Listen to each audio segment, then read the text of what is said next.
श्री राम जय जय राम। श्री राम जय जय राम। श्री राम जय जय राम। श्री राम जय जय राम। श्री राम जय जय राम। श्री राम जय जय राम। श्री राम जय जय राम। श्री राम जय जय राम। हमारे आदरणीय सभी श्रोताओं को मेरे तरफ से सादर सप्रेम राम राम कहकर सबको राम कथा को स्वागत करता हूँ। बोलिए श्री राम जय जय राम। श्री राम जय जय राम। आप लोग सुन रहे थे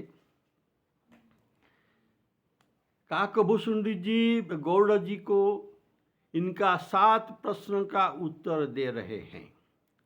तो इसमें एक प्रश्न था कि सबसे बड़ा निंदा कौन है, नहीं सबसे बड़ा भी पाप कौन है।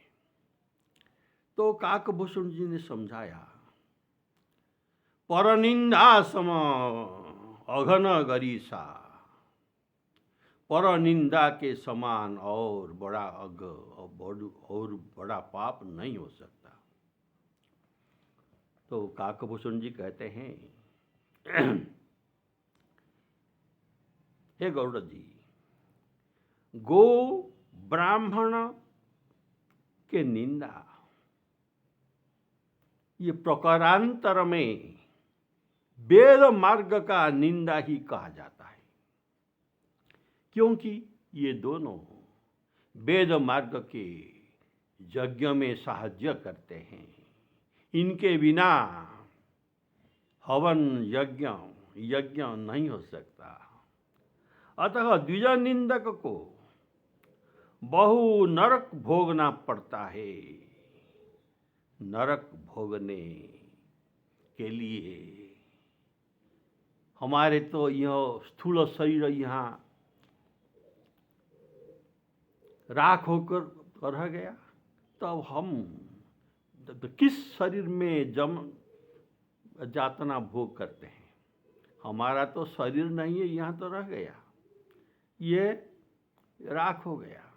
और हम को कौन सा शरीर में ये जम द्वार में नरक में जातना दिया जाता है। तो इसके लिए हमें एक स्वतंत्र शरीर मिलता है, जिसमें हम जातना सह सकते हैं।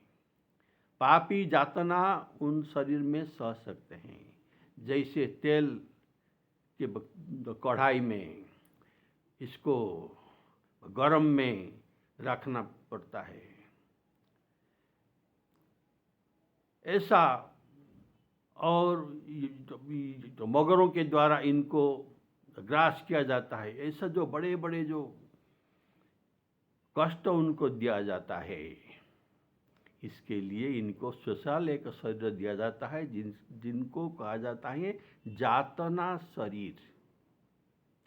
जातना शरीर ये नरक और दंड भोग करने पर ये जातना शरीर भी इनसे वापिस लिया जाता है।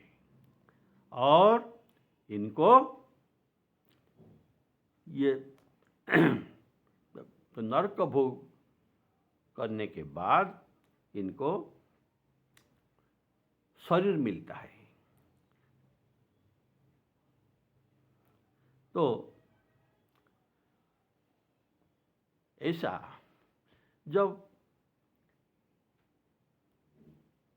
सुमंत्र जी राम लक्ष्मण सीता जी को छोड़कर वन में गंगा तीर में वापिस आ रहे थे, तब अयोध्या आने का समय ये अयोध्या फिरने का इनका साहस नहीं होता, इनके बड़ा कष्ट होता है। तो ये जो कहते हैं राम लक्ष्मण सीता तो बिछुड़ गए, तो यह जो दुख है, इससे बड़ा दुख और तो कौन हो सकता है। जो मेरा हृदय फट नहीं जा रहा है, तो मैं अभी भी बचा हूँ, तो कैसे बचा हूँ। शायद मुझे जातना शरीर मिला है जो इस कष्ट को हम झेलने के लिए। जानत हूँ मोहि दीन विधि, जानत हूँ मोहि दीन विधि, यह जातना शरीरु, यह जातना शरीरु। तो नरक भोग करने के बाद यह जातना शरीर भी छूट जाता है, और उसे यह नरक भोगने के जो संस्कार रहता है, नरक भोगने पर एक संस्कार रहता है।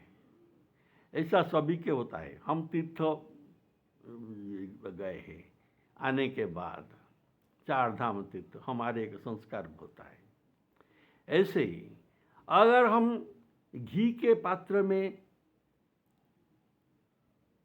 एक पात्र से हम घी को निकाल देने पर भी, घी को हम निकाल दिया दूसरे पात्र में, फिर भी उसी पात्र में जैसे घी का गंध रहता है, ये है घी का संस्कार उस पात्र में रहता है। वैसे ही नरक भोग करने के बाद भी इनका संस्कार रहता है, जैसे घी के पात्र में इनका घी का ये वासना रहता है, घी का सुगंध रहता है। बोलिए सियावर रामचंद्र की जय। तो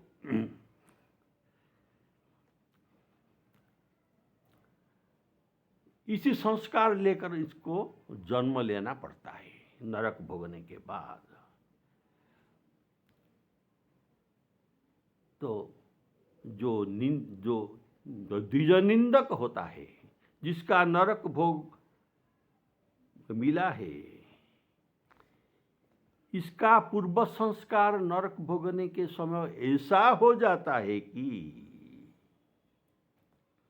ये वेदों का सत्य वचन विश्वास नहीं करता, वेदों का सत्य वचन विश्वास नहीं करता, और इससे और वह सोचता है कि ऋषियों के जो वेदशास्त्र किया गया है, ऋषियों के द्वारा जो वेदशास्त्र किया गया है, ये कपोल कल्पित है, यह ब्राह्मणों के लाभ के लिए, फायदा के लिए ही बनाया गया है, ऐसा उनका संदेह रह जाता है। वेदशास्त्र के वचन को इनका विश्वास नहीं होता, इसलिए किसी को विश्वास न करने वाला एक शरीर उनको मिलता है जो काक शरीर है। बाय सईब सब ही ते डरही, सत्य वचन विश्वास न करी। काक सबको, कौआ सबको डरता है और किसी पर इनका विश्वास भी नहीं होता है। तो ऐसे काक शरीर उनको मिलता है। तो 60 पक्ष तव हृदय विशाला, 60 पक्ष तव हृदय विशाला, सपदी होई पक्षी चंडाला, सपदी होई पक्षी चंडाला। तो ऐसे स्वभाव करने पर काकभूषुंडी जी का जो पूर्व जन्म शूद्र शरीर में मनुष्य हुए थे उसी समय नहीं,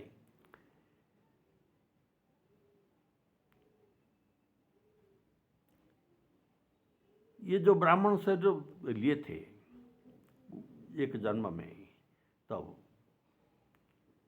लोमस मुनि ने इनको जो ज्ञान उपदेश दिया लेकिन ये विश्वास नहीं किया, तो इसी से काकभूषुंडी जी अपने पक्ष में ही युक्ति करने लगे सगुण पक्ष में।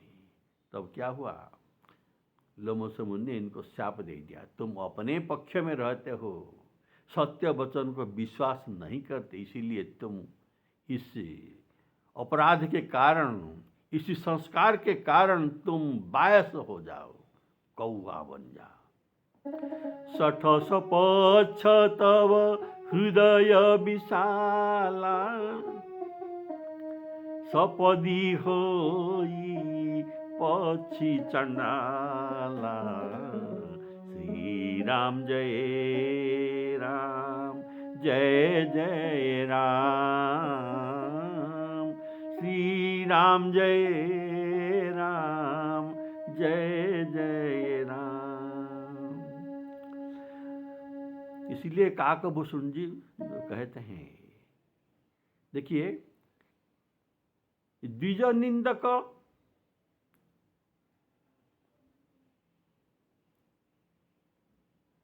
का अवस्था, ये गति क्या होता है, ये स्वयं काकभूषुंडी जी ने अनुभूत किया है पूर्व जन्म में।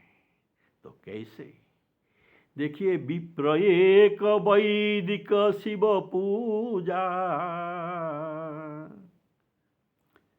एक वैदिक विप्र जो शिव पूजा करते थे, ये उनको ये कपट के साथ सेवा किया था, इनका शिष्य बना और उनको बाहर भाव से नम्रता और कपट भाव दिखाकर इनका शिष्य बन गया और शिव मंदिर में ये रहना लगा। लेकिन इनका मन में ईर्षा भाव था, ये सोचता था कि मैं तो शिव मंदिर में बैठकर शिव मंत्र जप कर रहा हूँ, लेकिन मेरा गुरु को सभी लोग प्रणाम करते हैं, मुझे कोई प्रणाम न करते, मुझे कोई सम्मान ही करता नहीं। इनके मन के गुरु के प्रति ईर्षा हुआ और ये गुरु का निंदा किया, असम्मान किया कि इनके मरने के बाद ही मुझे कोई सम्मान दे सकता है, इनके जीते जी हमें सम्मान नहीं मिल सकता। तो इसको जब गुरु आए तब काकभूषुंडी जी जो शुद्ध शरीर में थे उनको उठकर प्रणाम न किया, तो ये गुरु को प्रणाम न किया, ये वेद मार्ग का निंदा है। तो इस पाप को, इस अपराध को शंकर भगवान सह नहीं सके और उनको शाप दे दिया कि तुम अयुत जन्म तक अजगर होकर जन्म हो, जैसे अब बैठकर रहा और उठकर गुरु को प्रणाम न किया, तो इससे तुमको संस्कार वाला बैठकर खाने वाला अजगर का रूप तुमको मैं दे रहा हूँ, इसी अवस्था में तुम अयुत जन्म पर्यंत रहो। बोलिए श्यावर रामचंद्र की जय। तो गुरु जी ने प्रार्थना करके इनका अयुत जन्म को 1000 जन्म कर दिया। 1000 जन्म पर्यंत काकभूषुंडी जी ने पूर्व जन्म में ये अजगर होकर जन्म हुआ था। तो द्विज निंदा के फल ये अपने आप अनुभव किया है, कैसा गर्हित अपराध है, और इसके बाद भी इनको द्विज निंदा के ही कारण लोमस मुनि के द्वारा इनको कौवा के शरीर दिया गया है। कौवा का शरीर इनका हो गया है। तो परिणाम यह हुआ, जो निंदा करते हैं ये अजगर जैसे मनुष्य शरीर पाकर अजगर हो जाना अर्थात ये नरक भोगना है। 1000 जन्म पर्यंत ये नरक भोग करता रहा और इसके बाद इनको 22 शरीर मिला। तो ऐसी बात अपना अनुभव का बात काकभूषण जी कहते हैं। द्विज निंदक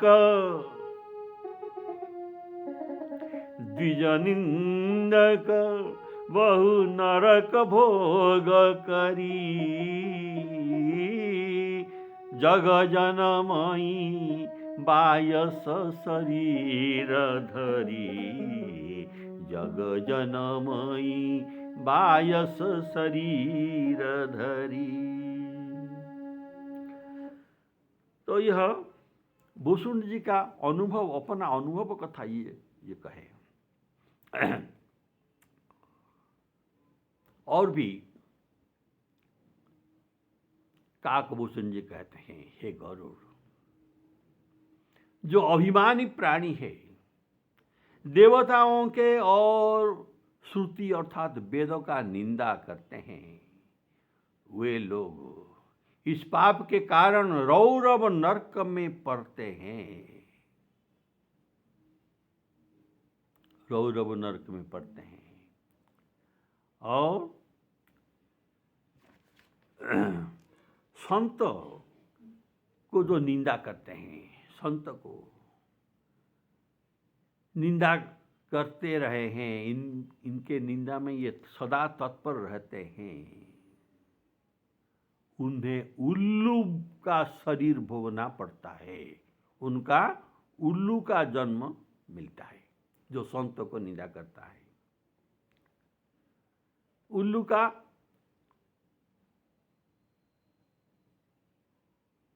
क्यों मिला ना? इनको मोह रूपक रात्रि प्रिय है, ज्ञान रूपक सूर्य का आलोक इनको प्रिय नहीं है। और ये तो आपने सुना, जो निंदा करते हैं उनको कैसा फल मिलते हैं, एक एक को। लेकिन जो सबको निंदा करता है, ये मूर्ख, जो सबको निंदा करते हैं उसे चमगादड़, इनको चमगादड़ बनना पड़ता है। ये चमगादड़ होकर जन्म लेते हैं। तो सुनिए,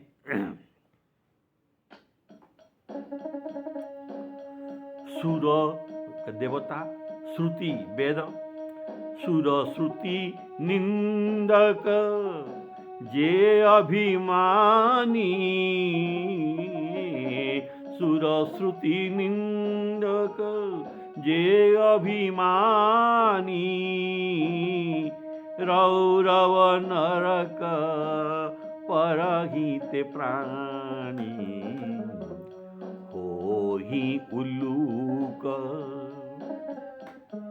होहि उल्लूक संत निंदारत, मोह निशा प्रिय ज्ञान भानुगत, होहि उल्लूक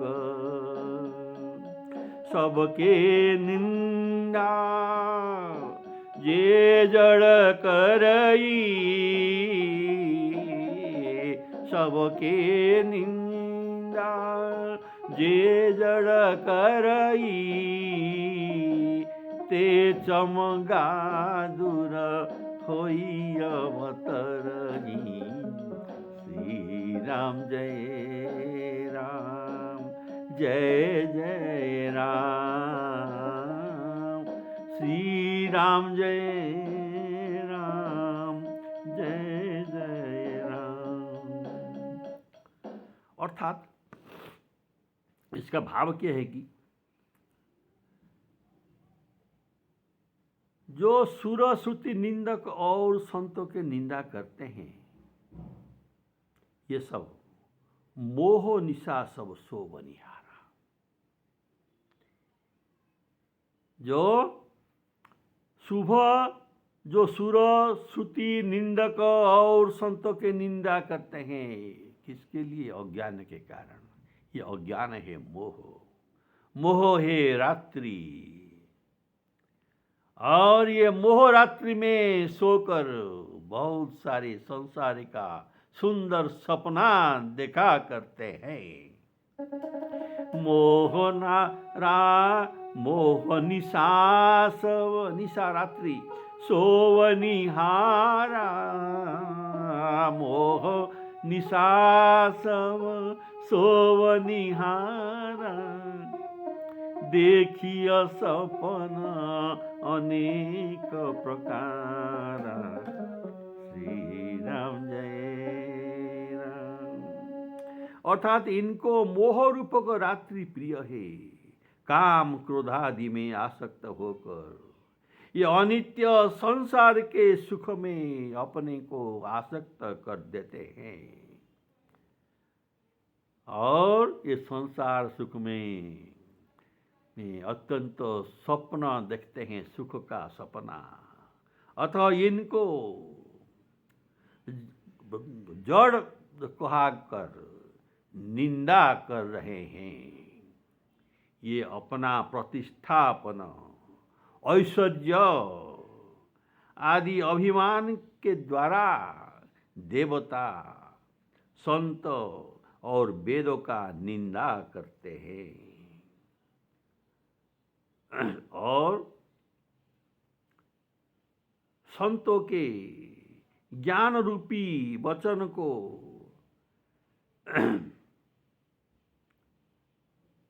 संतों के ज्ञान रूपी वचन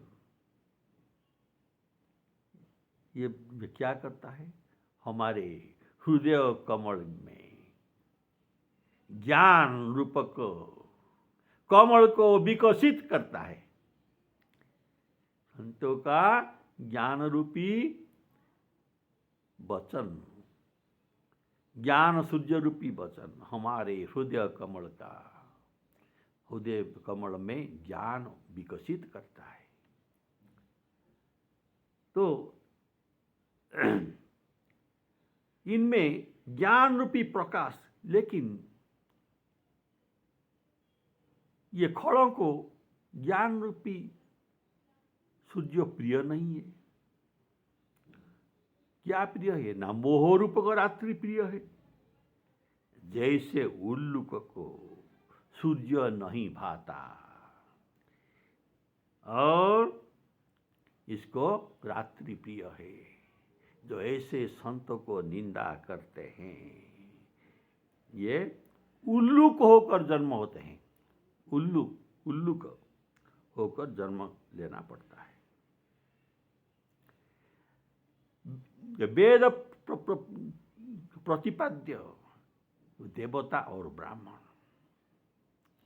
वेद प्रतिपाद्य ब्राह्मण और देवता, और ये ब्राह्मण और देवता का इस संसार में यह अधिकार है। संसार में अधिकार है और ये अधिकारी है। संसार में अधिकारी है, इसीलिए तो इनको संसार के देवता भूदेव कहा जाता है। ब्राह्मण को भूदेव कहा जाता है। तो ऐसे और वेद तो भगवान का श्वास है और भगवान के द्वारा देवताओं को, ग्रहों को भी नियुक्ति किया गया है। ये सब ऑफिसर है, ये सब अफसर है जो भगवान के द्वारा इनको नियुक्ति पत्र दिया गया है। तो ईश्वर से नियुक्त अफसर है जो चारों ओर से विश्व की रक्षा करते हैं। जैसे एडमिनिस्ट्रेटिव ऑफिसर रक्षा करता है शासन को। तो ऐसे प्रांत प्रांत में जो रहते हैं, ऐसे ये एडमिनिस्ट्रेटिव ऑफिसर, ये देवताओं को भी नियुक्त भगवान ने किया है, जो विश्व का चारों ओर से रक्षा करते हैं। तो ये देवताओं को दिग्पाल कहा जाता है, लोकपाल कहा जाता है। इनका नाम सुनिए, रवि शशि पवन, रवि सूर्य शशि चंद्र पवन, रवि सूर्य रवि शशि पवन, वरुण धनधारी, अग्निकाल जम सब अधिकारी, सब अधिकारी। ये सब अधिकारी अर्थात अफसर जो भगवान ने इनको नियुक्त किया है। तो ये सब संसार का चारों ओर से रक्षा करते हैं सूर्य के अनुग्रह से। हम देख रहे हैं, ये हमारे आंख का देवता, और जो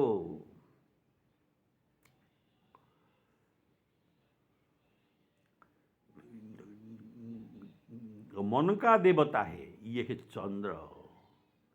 चंद्र के द्वारा हम, इन देवता के द्वारा हम मनन कर सकते हैं। ये है मन का देवता। पवन, इनके अनुग्रह से हम श्वास प्रश्वास लेते हैं। कुबेर के अनुग्रह से हमको धन मिलता है। अग्नि हमारे वाणी का देवता, इससे हम हमारे वाणी निकलता है। जिस काल देवता के कृपा से हम जीवित है, उनके ऐसे सब देवताएं हमें रक्षा करते हैं।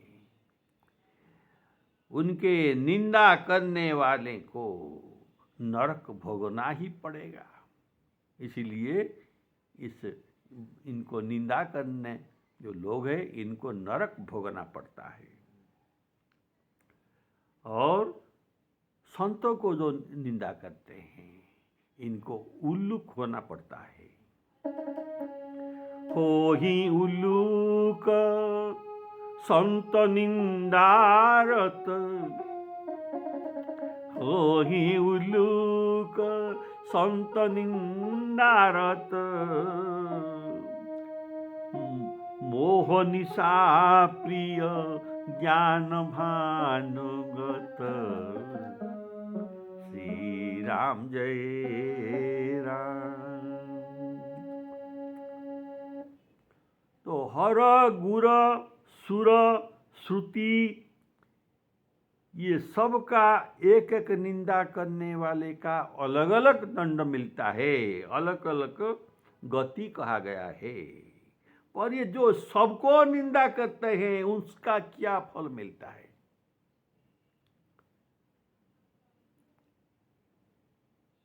उनको चमगादुर होना पड़ता है, उनको चमगादुर जन्म लेना पड़ता है। क्योंकि चमगादुर ये सबका लक्षण रखता है।